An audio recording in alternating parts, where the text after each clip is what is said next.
Hello everyone, welcome आई की tab. So let's start with the editorial discussion for 23rd of February. तो सबसे पहले हम देखते हैं कि आज हमें कौन कौन से एडिटोरियल को डिस्कस करना है। Now we have two very important editorials today, जिसमें हम पहले बात करने वाले हैं केरला के लोकयुक्त लॉ के बारे में।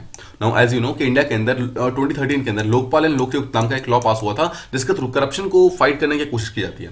तो एग्जैक्टली केरला के लोकयुक्त के अंदर क्या कॉन्ट्रोवर्सी चल रही है और क्यों केरला ने इसको रिसेंटली एक ऑर्डिनेंस के थ्रू अमेंड किया है, हम इन हर चीज को समझेंगे।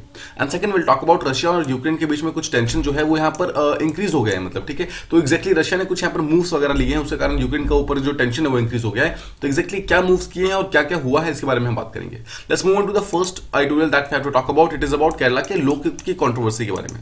देखिए समझिए, बिफोर स्टार्टिंग आगे मतलब आगे जाने से पहले हम पहले समझते हैं कि इंडिया के अंदर 2013 के अंदर क्या होता है। लोकपाल एंड लोकयुक्त नाम की एक जो बॉडी है उसको बनाई जाती है, जिसका मेन काम होता है करप्शन को फाइट करना। इसके तहत क्या होता है, सेंट्रल गवर्नमेंट के ऊपर लोकपाल नाम की एक बॉडी बनाई जाती है और हर एक स्टेट के अंदर खुद की एक लोकयुक्त नाम की एक बॉडी बनाई जाती है। ठीक है, so Lokpal is at the centre and Lokayukta is at every states.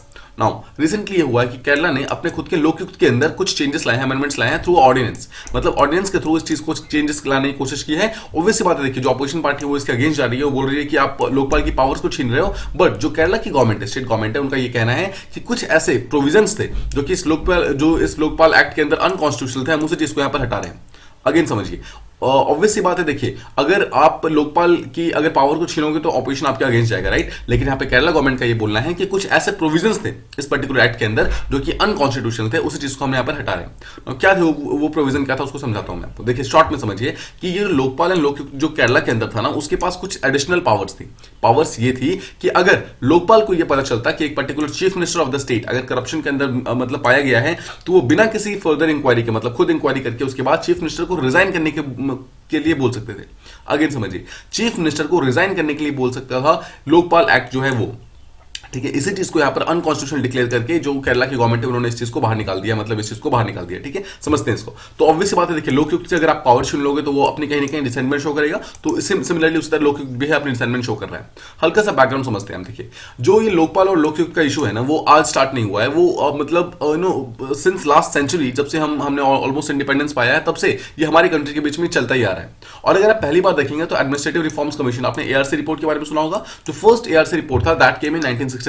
तो फर्स्ट एआरसी रिपोर्ट जो हुआ था वो मोरारजी देसाई ने हेड किया था उनको, और उन्होंने ये जो बनाया था उसके अंदर पहली बार उन्होंने लोकपाल के बारे में बात की थी। उन्होंने कहा था कि कोई ऐसी बॉडी होनी चाहिए, कोई ऐसा एक टाइप का ऑम्बुड्समैन, कोई ऐसा ऑफिसर होना चाहिए जो कि पॉलिटिकल फील्ड के अंदर करप्शन के साथ डील करे। मतलब कोई भी ऐसा पर्सन जो कि पब्लिक ऑफिशियल है, कोई मिनिस्टर्स वगैरह है, ये लोग अगर कोई भी करप्शन वगैरह करते हैं तो उनको डील करने के लिए एक नॉर्मल बॉडी होनी चाहिए। That body should be called as Lokpal. इसका मतलब क्या है, 1966 के अंदर पहली बार लोकपाल वर्ड का यूज किया गया था और पहली बार इसका कंसेप्ट दिया गया था। बट ऑब्वियस सी बात है, देखिए 1968 में जब लोकपाल का जब लाया गया, मतलब ऑब्वियस सी बात है, तो वो लैप्स हो गया, मतलब वो पूरी तरीके से पास नहीं हो पाया। And it took almost 45 years, मतलब यहां से लेकर के 45 ईयर्स लगते हैं इस पर्टिकुलर बिल को आने में। फाइनली 2013 के जाकर हमारी जो पार्लियामेंट है वो लोकपाल एंड लोकयुक्त को जो है पास करती है फाइनली। और आपको याद होगा उस टाइम अन्ना हजारे, अरविंद केजरीवाल, इन सबका जो मूवमेंट चल रहा था, उसी के कारण एक गवर्नमेंट के ऊपर एक प्रेशर बनता है और उस प्रेशर के कारण ये पर्टिकुलर बिल को पास किया जाता है। तो ये इसका होगा कि एग्जैक्टली मतलब कैसे बना था ये। अब हल्का समझते हैं कि लोकपाल एक्ट है क्या।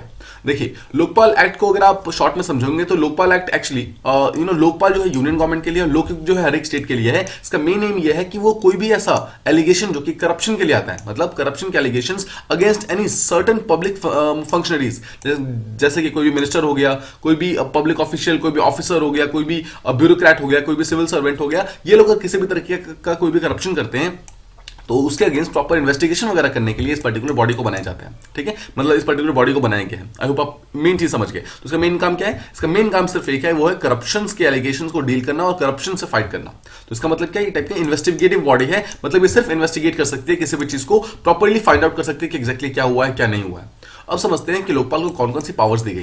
देखिए पावर्स के लिए सबसे पहले आपको पता होना चाहिए कि एग्जैक्टली इसके मेंबर्स कौन कौन से। तो अगर आप मेंबर्स देखेंगे तो इट इज हेडेड बाय या तो जो sitting chief justice of India है वो, या फिर जो रिटायर्ड जज है वो। देखिए इनकमेंट का मतलब होता है who is still in power. तो इसका मतलब है जो या तो चीफ जस्टिस ऑफ इंडिया जो अभी भी पावर के अंदर है, या फिर जो रिटायर हो चुके हैं, दोनों में से कोई एक उसको हेड करेगा। इसके अलावा लोकपाल के अंदर टोटल 8 मेंबर्स होते हैं, जिसमें से 4 जो होते हैं वो जुडिशियल मेंबर्स होते हैं। इसका मतलब क्या है, देखिए 4 आउट ऑफ 8 यहां पर जुडिशियल मेंबर्स हो गए, प्लस जो यहां पर चीफ है आपका, मतलब जो लोकपाल का चीफ है, ही इज आल्सो अ जज। इसका मतलब क्या है, मेजॉरिटी ऑफ द मेंबर्स जो होते हैं वो यहां पर जज होते हैं, यानी कि लॉ मतलब लॉ बैकग्राउंड से होते हैं। इसका मतलब क्या है, किसी भी पर्टिकुलर प्रॉब्लम्स को डील करने के लिए बहुत ही अच्छी तरीके से केपेबल होते हैं, ठीक है। इसके अलावा तो एक ये तो हमने देख लिया कि उनकी कैपेबिलिटी कितनी स्ट्रांग है, बिकॉज उनके पास जुडिशियल एक्सपर्ट्स बहुत सारे हैं। इसके अलावा लोकपाल के अंदर एक इंक्वायरी विंग होती है और एक प्रोसिक्यूशन विंग होती है। इंक्वायरी विंग का मेन काम होता है इंक्वायरी करना, इन्वेस्टिगेशन करना, और जो प्रोसिक्यूशन विंग होता है उसका काम होता है प्रोसिक्यूशन करना, मतलब जो भी गलतियां वगैरह कर रहा है उसके अगेंस्ट क्या क्या चीजें होनी चाहिए ये सब चीजें बताना। अब देखिए जो प्रोसिक्यूशन विंग है ना उसका एक डायरेक्टर होता है, तो जो डायरेक्टर होता है ना प्रोसिक्यूशन विंग का, उसका मेन काम ये होता है कि जब इंक्वायरी विंग अपनी इंक्वायरी कंप्लीट कर ले उसके बाद उस पर्टिकुलर केस को स्पेशल कोर्ट के अंदर फाइल करे। तो just remember this particular thing, Lokpal के केसेस जो है ऑर्डिनरी कोर्ट्स के अंदर फाइल नहीं हो सकते हैं। It can not just go to high court और जो वहां जाकर फाइल कर दे, ऐसा नहीं होता है। हमें क्या होता है वहां पर उसको स्पेशल कोर्ट के अंदर एक डिफरेंट टाइप की लोकपाल कोर्ट बोलते हैं उसे, वहां पर जाकर इस चीज को फाइल करना होता है, वहां पर जाकर इन सब चीजों की सुनवाई होती है। अब समझते हैं कि लोकपाल के रीच के अंदर कौन कौन आता है, मतलब कौन कौन से पब्लिक बॉडीज इसके अंदर आती हैं। तो ऑलमोस्ट एंटायर सिस्टम जो है, ऑलमोस्ट एंटायर हायरार्की जो है वो इसके अंदर आती है, including the prime minister, all the council of ministers, all the members of parliament, all group A B C D के सारे officers and officials of the central government. ये जितने भी मेंबर्स आपने देखा है सबके सब लोकपाल के अंदर आते हैं। इसका मतलब क्या है, लोकपाल एक बहुत ही एग्जॉस्टिव बॉडी है। Exhaustive means almost every single जो पर्सन है उन सबको इसके अंदर इंक्लूड करती है। नाउ देखिए किस तरीके से काम करता है समझिए। सबसे पहले जो इसका इन्वेस्टिगेटिव विंग होता है वो इसके जो भी एलिगेशन होते हैं करप्शन वगैरह को लेकर उसके अंदर पहले तो मतलब इन्वेस्टिगेट करता है, ठीक है, बातचीत करता है, उसके बाद प्रॉब्लम को सॉल्व करने की कोशिश करता है। जब एक बार इन्वेस्टिगेशन हो जाए उसके बाद वो क्या करता है, उसका जो सेकंड विंग था यानी कि आपको याद है प्रोसिक्यूशन ऑफिस जो क्या करता है उसका स्पेशल कोर्ट के अंदर वो जाकर इस पर्टिकुलर केस को फाइल करता है। अगेन पहले इन्वेस्टिगेटिव विंग जो है वो इन्वेस्टिगेशन करेगी और एक फाइनल रिपोर्ट बनाएगी और फिर उस रिपोर्ट के बुनियाद पे जो प्रोसिक्यूशन विंग है वो क्या करेगा, उस चीज को एक स्पेशल कोर्ट के अंदर केस फाइल करेगा और फिर उस पर्टिकुलर चीज को आगे परस्यू करेगा और फिर जो भी पर्सन इसके अगेंस्ट पाया जाएगा उसके अगेंस्ट एक्शन लिए जाएंगे। तो इस तरीके से काम करता है। नाउ आपको एक स्टेटमेंट यहां पर ध्यान देना, देखिए आपने यहां पर देखा कि इन्वेस्टिगेशन कर सकता है, इन्वेस्टिगेशन करने के बाद ये स्पेशल कोर्ट के अंदर अपील भी कर सकता है। यहां पर जितने भी डिफरेंट चीजें हैं उस हर एक चीज को मतलब सामने लेकर आ सकता है। बट आपने एक चीज यहां पर डेफिनेटली लिखा कि लोकपाल जो है ये प्रेसिडेंट को या फिर किसी भी ऐसी बॉडी को ये नहीं बोल सकता है कि प्राइम मिनिस्टर को बाहर निकाल दो। मैं आपको एग्जांपल दे रहा हूं कि जस्ट सपोज कि प्राइम मिनिस्टर हमारे करप्शन में पकड़े जाते हैं तो यहां पर लोकपाल के पास ये पावर नहीं है कि वो प्रेसिडेंट को जाकर बोल दे कि जस्ट बिकॉज प्राइम मिनिस्टर यहां पर करप्शन के अंदर पाए गए हैं तो आप उनको बाहर निकाल दो या फिर किसी भी मिनिस्टर को बाहर निकाल दो, बिकॉज ये पावर जो है सिर्फ और सिर्फ प्रेसिडेंट के पास है और president will exercises this particular power in its own description. ये प्रेसिडेंट का अपना डिस्क्रिप्शन है, इसको लोकपाल या फिर कोई भी दूसरी बॉडी आकर बता नहीं सकती प्रेसिडेंट को कि कब हटाना है कब नहीं हटाना है। ठीक है, आई होप आप ये चीज समझ गए। तो जो पीछे हमने बात की वो सेंट्रल लेवल पे बात की, right, president chief minister. Similarly same चीजों को लेकर आइए स्टेट के लेवल पे, that is called as Lokayukta. ठीक है, तो Lokpal is at the centre and Lokayukta जो है वो that is at the states. Now mind you कि 2013 के अंदर ऑल्दो इंडिया के अंदर लोकपाल एंड लोकयुक्त एक्ट दोनों पास हुए थे, मतलब सेंट्रल गवर्नमेंट के अंदर सेंट्रल लेवल पे एक लोकपाल बना था और स्टेट्स गवर्नमेंट के अंदर एक लोकयुक्त बना था। बट कुछ स्टेट्स ऑलरेडी थे, मतलब कुछ स्टेट्स ऐसे भी थे जिन्होंने इससे पहले ही अपने खुद के स्टेट्स के अंदर लोकपाल ऑलरेडी बनाया हुआ था। One is Maharashtra, that was 1971 में उन्होंने अपने स्टेट के अंदर ऑलरेडी बनाया हुआ था, and second is Kerala, that is 1999 में उन्होंने अपने स्टेट के अंदर ऑलरेडी बनाया हुआ था। Now just remember this particular fact कि जिस केरला के बारे में अभी हम बात कर रहे हैं, जो केरला के अंदर जो भी चेंजेस वगैरह लाए जा रहे हैं, उस केरला के अंदर लोकपाल जो है वो बहुत पहले बन चुका था, मतलब it was not formed in 2013। तो इसका मतलब समझ रहे हैं, इसका मतलब ये है कि इसका जो प्रोविजंस है that is not exactly in tune with the 2013 का लॉ। फिर समझिए 2013 के अंदर हमारे इंडिया के अंदर एक लोकपाल एक्ट आता है ना, उस एक्ट के अंदर कुछ सर्टेन प्रोविजंस है। Now these provisions are not similar to as compare to Kerala वाले प्रोविजंस के अंदर, बिकॉज केरला का लॉ ऑलरेडी बहुत पहले बन चुका था। तो केरला को थोड़ी ना पता था कि 2013 के अंदर ऐसा कुछ आने वाला है तो हम उसके हिसाब से बनाएंगे। केरला ने अपने हिसाब से सारे के सारे लॉज वगैरह यहाँ पर बनाए हुए हैं, तो इसीलिए यहाँ पर केरला के कुछ प्रोविजंस यहाँ पे अलग है। तो अब हम समझते हैं कि केरला के जो प्रोविजंस अलग है उसमें कॉन्ट्रोवर्सी क्या है। ना देखिए यहाँ पर टोटल 3-4 कॉन्ट्रोवर्सीज हैं, लेकिन जो उसमें से मेन जो कॉन्ट्रोवर्सी है वो ये है कि केरला का जो लॉ है ये बोल सकता है कि चीफ मिनिस्टर को हटाने को बोल सकता है। समझते हैं इस चीज को क्या है। देखिए अगर आपको केरला के कंट्रोवर्सी को समझना है तो you must go into section 14 of Kerala का लोकयुक्त लॉ। उसके अंदर ये बोला जा रहा है, देखिए कि अगर जैसे सपोज कि मैं आपको एक हाइपोथेटिकल एग्जांपल देता हूं कि केरला के जो चीफ मिनिस्टर है उनके ऊपर करप्शन के कुछ एलिगेशंस लगते हैं।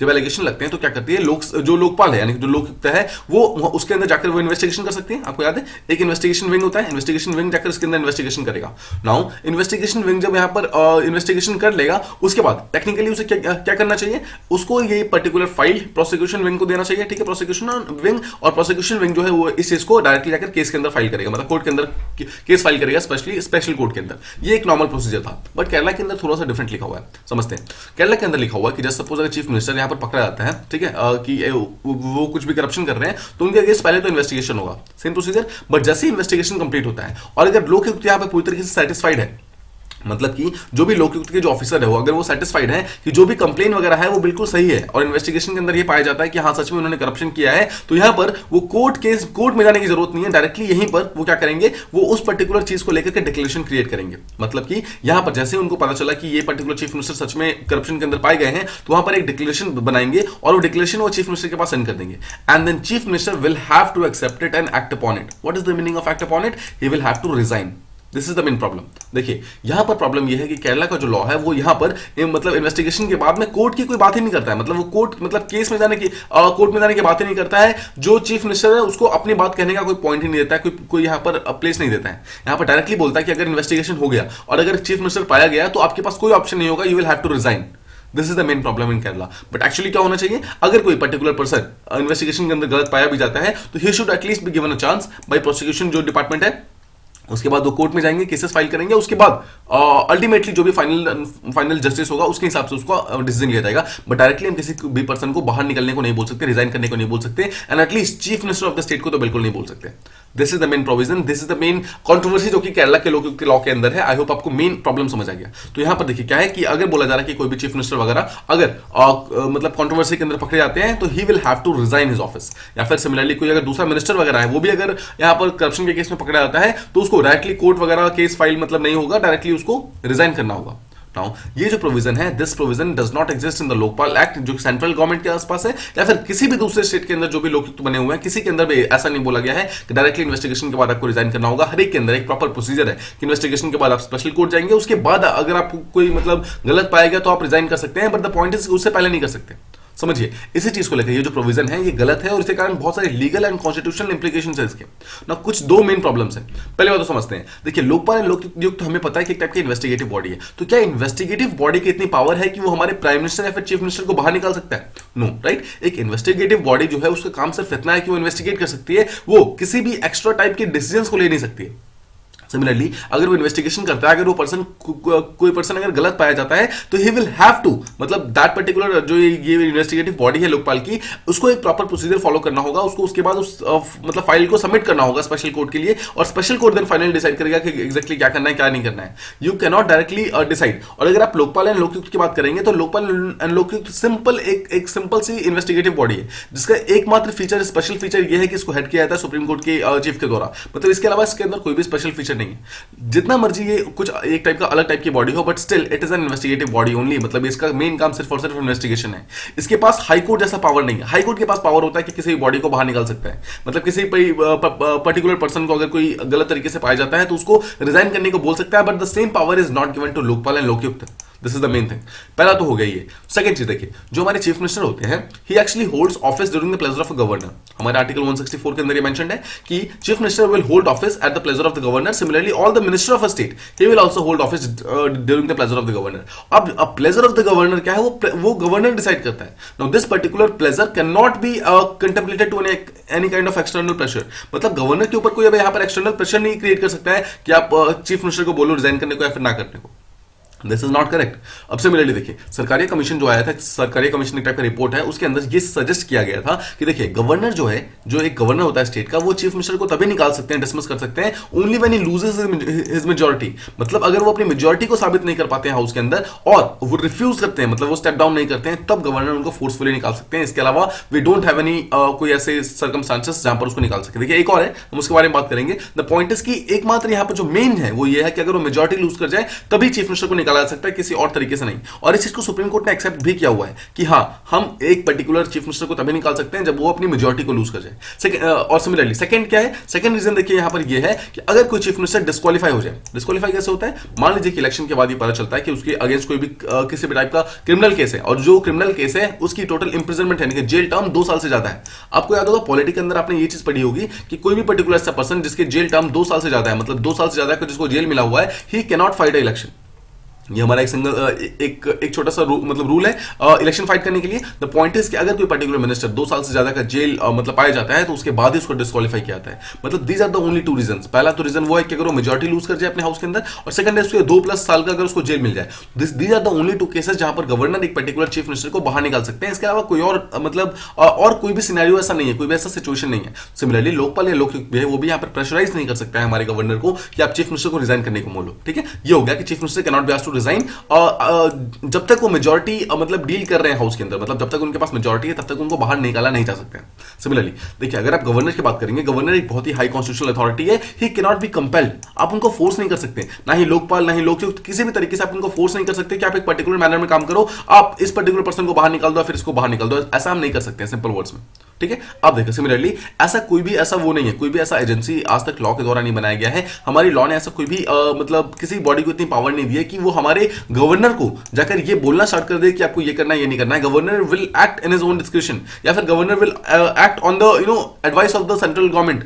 बट गवर्नर यहाँ पर कोई मतलब किसी लॉ के बॉडी के अंदर नहीं है। गवर्नर को डायरेक्टली कोई भी आके बॉडी नहीं बोल सकती कि हमने ये चीज हमने एक टाइप का इन्वेस्टिगेशन किया है, इसके अंदर एक पर्टिकुलर पर्सन यहाँ पर मतलब करप्ट पाया गया, आप उसको बाहर निकाल दो। This is not possible.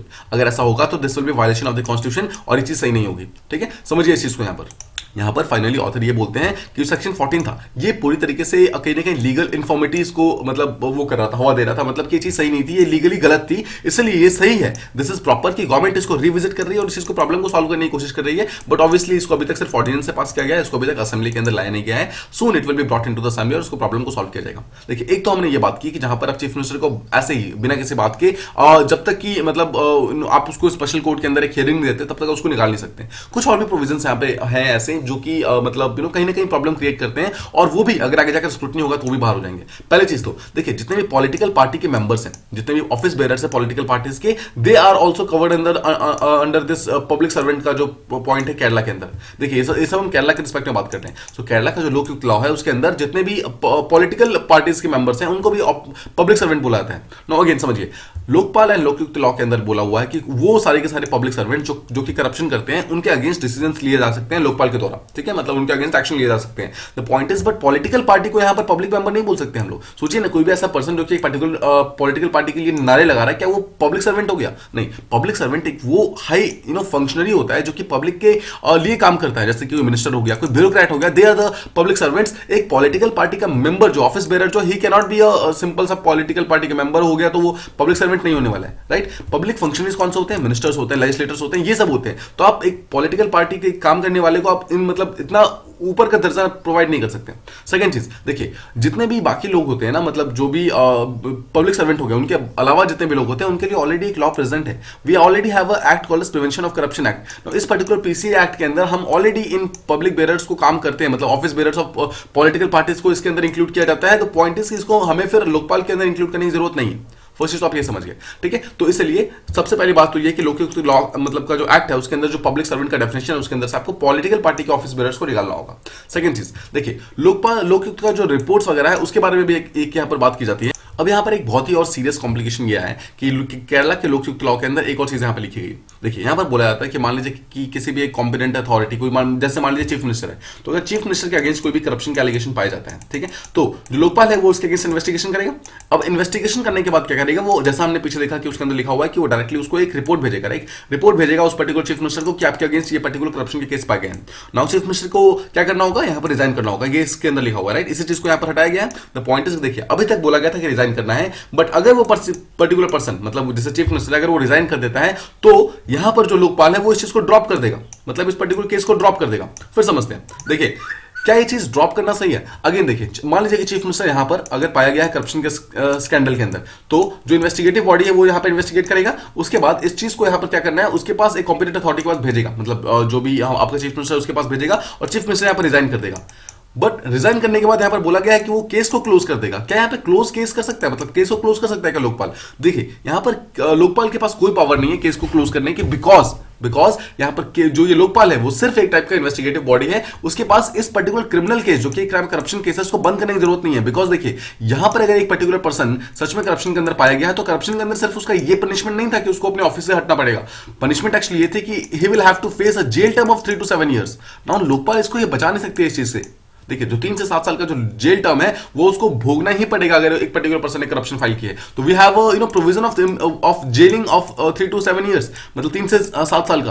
तो देखिए लोकपाल यहां पर बोलता है कि जैसे ही एक पर्सन रिजाइन करता है उसका case close, but case close नहीं, उसके बाद उसको जेल जाना पड़ेगा ना, राइट। तो ये चीज भी यहां पर मेंशन की गई है और ये भी चीज यहां पर गलत है, ठीक है। तो इसके मतलब यही सब प्रॉब्लम्स है जो कि इन्वेस्टिगेशन के ऊपर यहां पर प्रॉब्लम्स आती है। इसका मतलब क्या, लोकपाल यहां पर केसेस को क्लोज नहीं कर सकता है before it reaches the court, because यहां पर देखिए जब यहां पे एक पर्सन के अगेंस्ट जब करप्शन पाया गया है तो उसके बाद उसको स्पेशल कोर्ट लेके जाना है ना आपको। तो अगर आप स्पेशल कोर्ट नहीं लेके जाएंगे, डायरेक्टली केस को क्लोज कर देंगे, तो फिर उस पर्टिकुलर पर्सन के अगेंस्ट जो भी डिसीजंस वगैरह लिए जाने वो कैसे लिए जाएंगे। तो इन सब चीजों को बोला जा रहा है कि जो लोकपाल है उसके पास लीगल कैपेसिटी नहीं है कि वो किसी भी करप्शन केस को क्लोज कर दे, वो सिर्फ उसके अगेंस्ट इन्वेस्टिगेशन कर सकता है, उसे क्लोज नहीं कर सकता है, ठीक है। फाइनली जो हमारे ऑथर है वो ये बोलते हैं कि देखिए कोई भी जो लॉ वगैरह होता है उसको एक बहुत ही ऑब्जेक्टिवली और सब्जेक्टिवली उसको एनालिसिस करने की जरूरत होती है। जो भी उसकी प्रॉब्लम्स वगैरह होती है उसको सॉल्व करने की जरूरत होती है। और एक जो लॉ होता है ना वो एक बार में परफेक्ट नहीं बनता है, हम उसे टाइम टू टाइम हमें परफेक्ट बनाना होता है। वो विद टाइम वो धीरे धीरे इंप्रूव करता रहता है। हमें बहुत सारे देखिए, हमने मीडिया चैनल्स वगैरह को देखे हैं, उन लोगों ने इस चीज को बहुत ज्यादा हाइप कर दिया, बट द पॉइंट इज कि हमारे पास इतनी पावर्स हैं, हमारे पार्लियामेंट स्टेट लेजिस्लेचर के पास इतनी पावर्स हैं कि जो भी चीजें गलत हो रही है उसको हम री एग्जामिन करके फिर से सॉल्व कर सकते हैं। सिमिलरली ये पर्टिकुलर लॉ भी है, इसके अंदर जो भी गलत प्रोविजन है उसको हम चेंज कर सकते हैं, बिकॉज देखिए ये एक ऐसा लॉ है जो कि हमारे जितने भी पब्लिक सिस्टम है उसको मतलब करप्शन खत्म करने में हेल्प कर सकता है। तो इसे हमें कॉन्ट्रोवर्सी से बाहर रखनी चाहिए, राइट। ये था हमारा फर्स्ट आर्टिकल। आई होप आपको ये चीज प्रॉपर्ली समझ आ गई है। Now let's move on to the next one. देखिए यहाँ पर रशिया की रिकॉग्निशन की बात करते हैं। This is very important. यहाँ पर एक बहुत ही इंपॉर्टेंट स्टेप लिया गया है व्लादिमीर पुतिन के द्वारा, हम इसी के बारे में बात करने हैं। देखिए यस्टरडे यानी कि कल क्या होता है, कल रशिया ने एक बहुत ही इंपॉर्टेंट स्टेप लिया। Now first of all Vladimir Putin ने ये बोला कि he wanted to take a media address, मतलब कि वो मीडिया को ब्रीफिंग करना चाहते थे। व्लादिमीर पुतिन ने ये बोला, जब मीडिया वहां पर आई तो he talked about some things जिसके कारण कहीं ना कहीं पूरे का पूरा पॉलिटिकल सिनेरियो जो है यूरोप के आसपास का वो पूरी तरीके से चेंज हो गया। नो एग्जैक्टली हुआ क्या, देखिए एग्जैक्टली क्या हुआ है उससे पहले मैं आपको समझाता हूं कि एग्जैक्टली मतलब क्या अभी तक सिचुएशन था। मैं आपको समझा, देखिए दिस इज यूक्रेन। यूक्रेन का जो नीचे वाला पार्ट है क्रीमिया, ये ऑलरेडी रशिया इसको नेक्स्ट कर चुका है, मतलब ये रशिया के अंडर कंट्रोल में है, राइट। अब देखिए ये जो पूरा का पूरा यूक्रेन है इसके अंदर कहीं ना कहीं प्रॉब्लम चल रहा है। नाउ व्हाट हैपेंड वाज 2013 के अंदर जब यूक्रेन को रशिया ने कैप्चर किया था तो उस time there were two different places, one was called as Donetsk and second was called as Luhansk. No देखिए ये दोनों देखेंगे आप, ये रशिया के बहुत पास में है। नाउ डोनेस्क और लुहांस्क ने भी क्रीमिया के साथ साथ कहीं ना कहीं इंडिपेंडेंस डिक्लेयर कर दिया। फिर समझिए, डोनेस्क और लुहांस्क नाम की दो सिटीज हैं जो कि यूक्रेन के अंदर प्रेजेंट है, बट 2013 के अंदर जब रशिया ने यहाँ पे क्रीमिया को एनेक्स किया ना तो उस टाइम डोनेस्क और लुहांस्क ने भी इस पर्टिकुलर अपॉर्चुनिटी को देखते हुए दोनों ने अपना इंडिपेंडेंस और डिक्लेयर कर दिया। These both are part of Ukraine. तो अगर आप किसी एक पर्टिकुलर कंट्री से अलग हो जाएंगे तो क्या यूक्रेन इस चीज को मानेगा? नहीं मानेगा, राइट। तो यूक्रेन इस दोनों चीजों को, दोनों ही सिटीज को अपने अंदर मिला के रखना चाहते हैं। तो इसलिए these two have become kind of separatist forces. What is the meaning of separatist forces? देखिए ऐसे फोर्सेस जो कि अपनी कंट्री से अलग होना चाहते हैं, दे आर कॉल्ड सेपरेटिस्ट, ठीक है। तो डोनेस्क और लुहांस्क जो है वो दोनों यूक्रेन से अलग होना चाहते हैं। व्हाट हैपेंड वाज, देखिए आप जानते हैं कि रशिया और यूक्रेन के बीच में टेंशंस लगातार चल रही हैं। सो जब यूक्रेन की दो जो सिटीज वगैरह हैं दोनों आपस में जब मतलब टकरा रही हैं तो ऑब्वियसली रशिया ट्राई टू मतलब help these states obviously Ukraine के अगेंस्ट में। और रशिया ने क्या किया, अपने कुछ फोर्सेस वगैरह मतलब कुछ प्रो फोर्सेस जो है यहाँ पर भेज दिए। मतलब डोनेस्क और लुहांस्क को अभी तक वो यूक्रेन के अगेंस्ट बोल रहा था। बट आपको एक चीज ये समझना है कि 2013 से लेकर अभी तक 2022 तक रशिया ने कभी भी इन दोनों जो सिटीज हैं इनको अभी तक इंडिपेंडेंस वो नहीं किया, डिक्लेयर नहीं किया था, मतलब इनको अभी तक इंडिपेंडेंट स्टेट नहीं माना था। अभी तक इसको यूक्रेन का पार्टी मान रही थी। बट येस्टरडे कल क्या होता है, मतलब व्लादिमीर पुतिन ने डोनेस्क और लुहांस्क दोनों को इंडिपेंडेंस डिक्लेयर कर दिया। तो what is the meaning of independence declare करना? मतलब रशिया ने रिकॉग्नाइज कर दिया कि ये दोनों एक टाइप के सेपरेट स्टेट्स है, सिंपल वर्ड्स में। मतलब सेपरेट कंट्री की तरह इसको कहीं ना कहीं वो कर दिया, रिकॉग्नाइज कर दिया। उसके कारण क्या होता है, डोनेस्क और लुहांस्क को एक टाइप की मॉरल बैकिंग मिल गई, and that too from Russia. Russia एक बहुत ही स्ट्रॉन्ग कंट्री है, ठीक है। रशिया को जिसकी मतलब रशिया जिसको बैक करता है दैट इज वेरी स्ट्रॉन्ग। तो इसलिए डोनेस्क और लुहांस्क नाम के जो दोनों प्लेसेस है जहां पर अभी तक प्रॉब्लम चल रही थी, जहां पर रशिया अभी तक उनकी हेल्प कर रहा था यूक्रेन के अगेंस्ट फाइट करने में, अब रशिया ने इन दोनों को यहां पर कहीं ना कहीं रिकॉग्निशन प्रोवाइड कर दिया। Now this is the biggest problem, ठीक है। इससे कारण टेंशन यहां पर इंक्रीज हो गए। देखिए अभी तक क्या था, यूरोप के अंदर टेंशंस बढ़ रही थी रशिया यूक्रेन के कारण, डिप्लोमेसी बहुत सारी चल रही थी, फ्रांस जर्मनी डिफरेंट कंट्रीज बहुत कुछ ट्राई कर रही थी, बहुत सारी मेजर मूव्स वगैरह चलाई जा रहे थे। उसके कारण मतलब प्रॉब्लम्स बढ़ रही थी। बट यहाँ पर रिसेंटली जो व्लादिमीर पुतिन ने उन्होंने क्या किया, उन्होंने एक फॉर्मल रिकॉग्निशन प्रोवाइड कर दिया डॉनबास रीजन के अंदर जो दोनों ही प्लेसेस है, यानी डोनेस्क और लुहांस्क और जो यूक्रेन के जो ईस्टर्न पार्ट के अंदर प्रेजेंट है, और दोनों को रिकॉग्नाइज कर दिया कि आप दोनों एक टाइप के अलग आप स्टेट फॉर्म कर सकते हो। नाउ जैसे ये दोनों स्टेट्स को, जो दोनों सेपरेटिस्ट ग्रुप, तो जैसे उनको रिकॉग्निशन मिलता है, एक अलग रिकॉग्निशन मिलता है, वैसे ही ये चीज तो एक सिग्नल चला गया कि रशिया अब मिन्स्क अकॉर्ड के ऊपर कोई भी बातचीत नहीं करना चाहता है। फिर समझिए मिन्स्क अकॉर्ड क्या था, मिन्स्क अकॉर्ड यही तो है कि जो डॉनबास रीजन यानी कि यूक्रेन का जो ईस्टर्न वाला पार्ट है उस पर्टिकुलर पार्ट के अंदर किसी भी टाइप की प्रॉब्लम ना आए। मतलब इसी पर्टिकुलर पार्ट के अंदर जो भी यहाँ पर सेपरेटिस्ट फोर्सेस वगैरह है उनको प्रॉब्लम को सॉल्व करने के लिए मिन्स्क अकॉर्ड स्टार्ट किया गया था 2014 और 2015 के अंदर। बट द पॉइंट इज कि यहाँ पर तो रशिया ने पूरा प्रॉब्लम ही सॉल्व कर दिया, मतलब प्रॉब्लम को खत्म ही कर दिया बाई प्रोवाइडिंग देम रिकग्निशन, मतलब दोनों को उसने रिकॉग्नाइज कर दिया, उसके कारण क्या वो प्रॉब्लम्स बढ़ गई।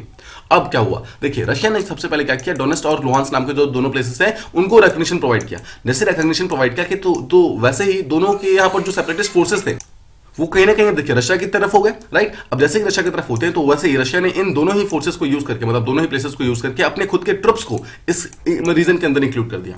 फिर से समझिए, अभी तक रशिया के सारे ट्रुप्स यहां पे प्रेजेंट थे, मतलब इस पर्टिकुलर रीजन जो बाहर वाला रीजन है ना, रशिया और यूक्रेन का बॉर्डर है, यहां प्रेजेंट थे। बट जैसे ही रशिया ने इन सारे के सारे कंट्री के साथ यहां पर बातचीत की, अब रशिया के ट्रुप्स यहां तक पहुंच गए हैं। मतलब रशिया जो है टेक्निकली यूक्रेन के अंदर एंटर कर चुका है, मतलब जो उसने जो नो ऑफेंसिव पॉलिसी वाला बनाया था उसको साइड करके वो टेक्निकली अब अंदर घुस चुका है। उसके कारण कॉन्फ्लिक्ट जो है अब वो ऐसा लग रहा है कि स्पार्क ऑफ होना स्टार्ट हो गया। देखिए ऑल्दो डायरेक्टली इन्वेजन नहीं है, इन्वेजन क्यों नहीं है, बिकॉज पहले उसने रिकॉग्नाइज प्रोवाइड किया है दोनों ही प्लेसेस को, तो टेक्निकली वो यूक्रेन के अंदर नहीं घुसा है। बट अगर आप नेटो और जो बाकी यूरोपियन कंट्रीज है उसके हिसाब से सोचेंगे तो ऑब्वियसली वो लोग तो अभी इस पर्टिकुलर रिकॉग्निशन को मान नहीं रहे ना, तो उनके हिसाब से वो रशिया जो है वो यूक्रेन के अंदर ऑलरेडी इंक्लूड कर चुकी है। उसके कारण वो सारे के सारे जो होप्स हम लगा के बैठे हुए थे कि हो सकता है कि कॉन्फ्लिक्ट इंक्रीज नहीं होगी, वो कहीं ना कहीं रिसीड होना स्टार्ट हो गया, पीछे होना स्टार्ट हो गया, बिकॉज ये कॉन्फ्लिक्ट है वो हो सकता है कि धीरे धीरे इंक्रीज होना स्टार्ट हो जाए।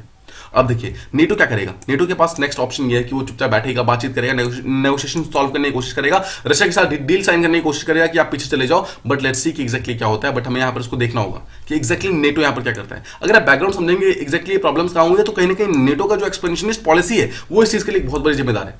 नेटो लगातार एक्सपेंड कर रहा है। जब कोल्ड वॉर खत्म हुआ था 1990s के आसपास में, तो जो नेटो था उसने एक चीज बोली थी कि हम ईस्टर्न साइड में नहीं आएंगे, मतलब हम यूरोप के आसपास नहीं आएंगे, we will stay where we are. But the point is कि लगातार नेटो एक्सपेंशन कर रहा है और यहां तक कि जो रशिया के जो पास में जो यूक्रेन वाला पार्ट है इसको भी अपने अंदर कैप्चर करना चाह रहा है, जो उसके ऊपर जो बुल्गारिया है उसको भी अपने अंदर कैप्चर करना चाह रहा है।